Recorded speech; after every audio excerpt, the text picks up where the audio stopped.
to the Firefly panel. Best series in the verse. I think maybe some of the panelists should go sit in the audience.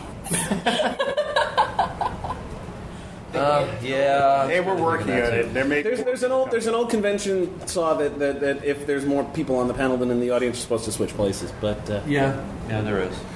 I think we can. I think we're the only two in the program. I think the rest of you guys should go sit in the audience. No, I think the head of programming put me on this panel.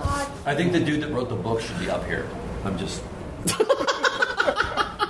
That's a wacky theory. I think the dude that wrote the book should have my job, but it says M on my card, so I'm going to do it. So you're screwed. So I'm well and truly screwed. So what are we talking about here? Are we talking about? Let's do the obligatory introductions. Even though I know everybody here, and we'll start on the end. I'm Mike Luoma. I'm a science fiction writer and a radio guy and an artist from Burlington, Vermont, and just a big Firefly fan. Hi, I'm. Who am I? Oh yeah, I'm Keith R.A. DeCandito. I have written many millions of media tie-in novels, including the novelization of Serenity, which is right here next to me. And according to Kat, I have fantastic hair. Hi, I'm Kat. I make stuff happen. Sometimes I make things not happen, and I have a hat. And she also has fantastic hair. I do. It's true. You also have fantastic hair. But we can't see it right now. You can't see it because I'm wearing my cunning hat. I only wear it at cons, so when I go. Which is for the best, really. Yeah. It really is. Yeah. It really is. But I like my Jane hat, and it makes me happy. And somehow I ended up being the moderator. I'm still not sure how that happened. You sat still for too long, probably. You're the most responsible one here, and that's not really saying much. No, really, no, because I am kind of seven. But I'm here because it's Firefly. I mean, what's not to love about it? If you're a fan, it's got everything in a series that you love, including it died early. So, yeah.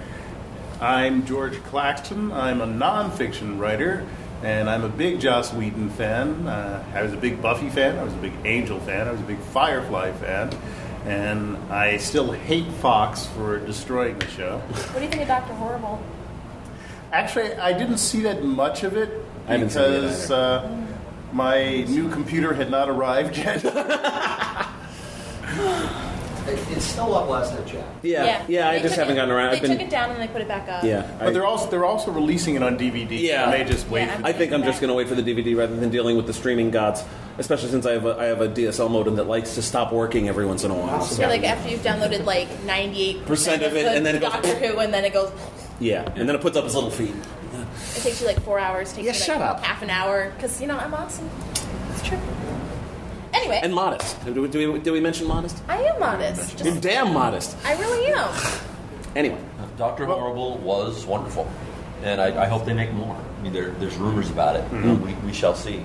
It's certainly open, kind of like Firefly is. Look at me dragging us back on topic. Hey. There's a lot of places where they could still go with the story if they could find the money to make it. Well, yes. It's not just a question of the money at this point. It's a question of finding somebody interested in doing it.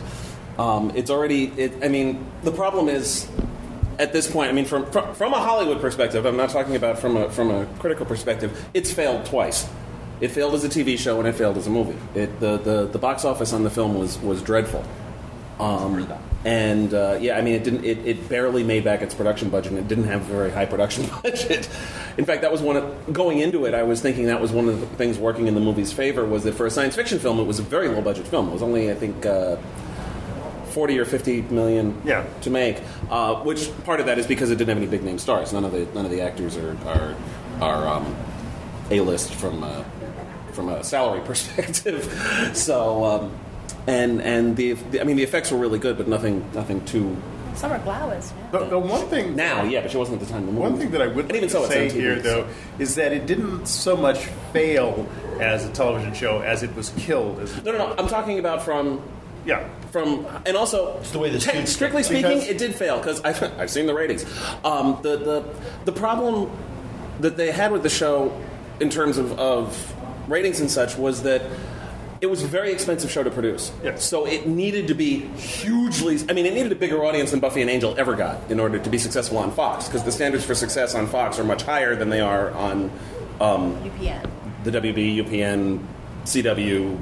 Have a seat. Lame ass other network. Come on in. Oh my gosh.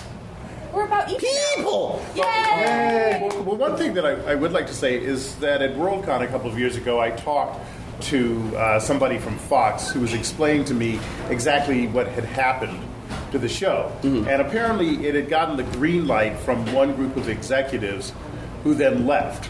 Yeah. And the next group of executives that came in systematically killed all of the shows that had been created by that previous group of executives. The thing is, the show also was like losing money hand over fist by that point. It wasn't making money. On the other hand, it wasn't on that long. And yeah, but when you're paying that, We get some glasses up here?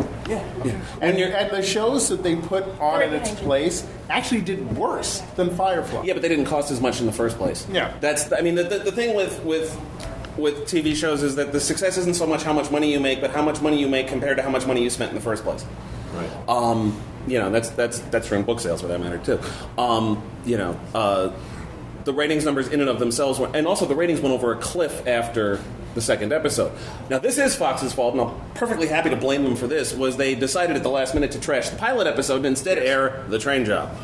Plus, they put it on during the baseball playoffs and kept moving the Well, times. the thing is that's a mixed blessing because like Fox does that a lot of the time because they'll advertise things during the playoffs. They use that to push the shows, and they did advertise Firefly during the They playoffs. did, and But- to Fox's credit, they did learn from that mistake. They don't start their shows now when they know they're going to be preempting them for the month of October. Yes. So they did learn from this, Yeah. but it doesn't really have. But they also, starting with the train job was the worst possible episode to start with, Well, it was written in 48 hours. and you could tell. It was written at Fox's behest, too. Yeah, and the thing is that it was a terrible episode, and then the second episode was the Reaver one.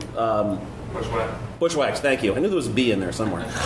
I'm sorry. It's 10 o'clock in the morning, and Keep drinking. can you pass the water, this please? Yeah. Mike wants it. Okay. Yeah, I'm the demanding one. Yeah. Sorry. That's okay. Bushwhacked was also not a very good episode. By the time they got to the good episodes, everybody had already walked away. The ratings really went over a cliff after the second episode. And when a show's as expensive as Firefly, it's going to be on a short leash, with the added problem of the studio politics. So they were looking for an excuse anyway. Yes. So it was just a bad combination of things. It's really difficult. One of the reasons why I think genre shows have done better on cable and in syndication and such is that you can afford a niche audience if you're on USA or on the Sci-Fi Channel or in syndication. For Fox, you need to be a huge. You need to have much bigger numbers. You need to attract a huge mass audience in order to get the ratings they need to survive. And when you're an expensive show on top of that, it's incredibly difficult. Well, another part of the problem that you have with these shows is that the people who watch shows like Buffy and Angel and Firefly are usually not the people who are being tracked by the ratings companies.